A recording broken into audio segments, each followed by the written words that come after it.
সবাইকে শুভেচ্ছা। আমার কথা শোনার জন্য আবারও আপনাদের শুভেচ্ছা। কি হচ্ছে সীমান্তে?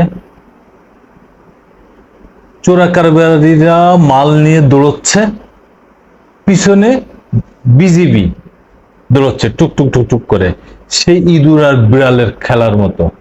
কেন রে ভাই?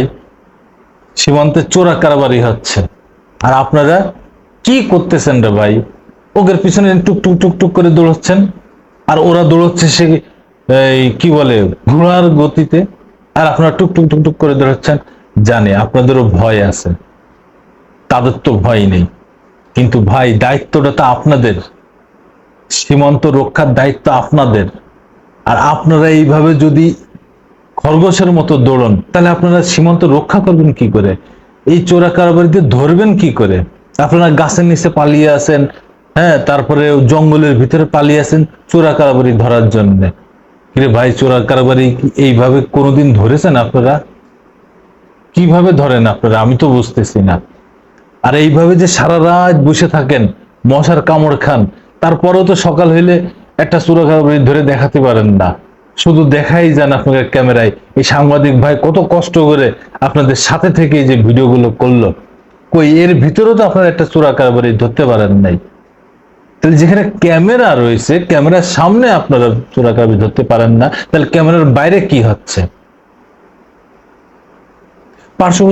পার্শ্ববর্তী দেশ থেকে যে মাদক আসে আমাদের বাংলাদেশে, যে ঢোকে, কিভাবে ঢোকে? এই সীমান্ত দিয়ে ঢোকে। আর আপনারা হচ্ছেন কি সেই সীমান্ত রক্ষী। কিন্তু এত রক্ষী থাকার পরও এই মাদক আমাদের দেশে ঢুকতেছে। কেন ঢোকে, কিভাবে ঢোকে, সে আপনারাই ভালো জানেন। আরে ভাই, সচেতন হন, দেশকে ভালোবাসুন। শুধু চাকরিটাই করেন না, চাকরিটাই দেখেন না রে ভাই, দেশকে ভালোবাসুন। কারণ আপনার বেতনের টাকা হয় এই দেশের মানুষের ট্যাক্সের টাকায়, আপনার বেতন হয়, আপনাদের বেতন হয়।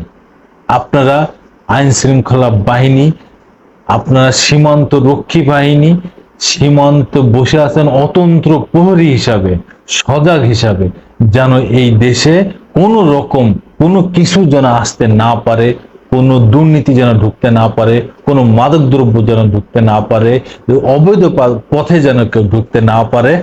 কিন্তু সবই হচ্ছে, অথচ আপনারা সীমান্ত রক্ষী বাহিনী। কেমনে হচ্ছে? আপনারা কি করতেছেন আপনারা ভালো জানেন। যাই হোক, আপনারা যে রাত বেরাত এইভাবে কাজ করেন, আপনারা সতর্ক থাকবেন, সাবধানে থাকবেন। সেই সাথে চোরা কারবারিদেরও একটু একটু আইনের আওতায় আনেন রে ভাই। বাংলাদেশ এখন ডক্টর মোহাম্মদ ইউনূসের নেতৃত্বে সামনে এগিয়ে যাওয়ার সময় হয়েছে। সেই এগিয়ে যাওয়ার পথ আপনারা, আমাদের সকলের দায়িত্ব, তাকে সহযোগিতা করা, দায়িত্ব নিতে হবে। দায়িত্ব সবার নিতে হবে না। ইউনূস সাহেব দায়িত্ব নিছে, আমাদের দরকার সহযোগিতা করা। আমরা তার পথকে সুগম করব, সহযোগিতা করব, তিনি যেন এগিয়ে যান। তিনি একজন সফল কারিগর, গড়ার কারিগর। উনি যাতে হাত দেন তাই স্বর্ণ হয়ে যায়। উনি ভাঙেন না, ওনার হাতে কোনো কিছু ভাঙাও হয়নি, করেনও না। উনি শুধু গড়েন। আজকে উনি বাংলাদেশ গড়ার দায়িত্ব নিয়েছেন।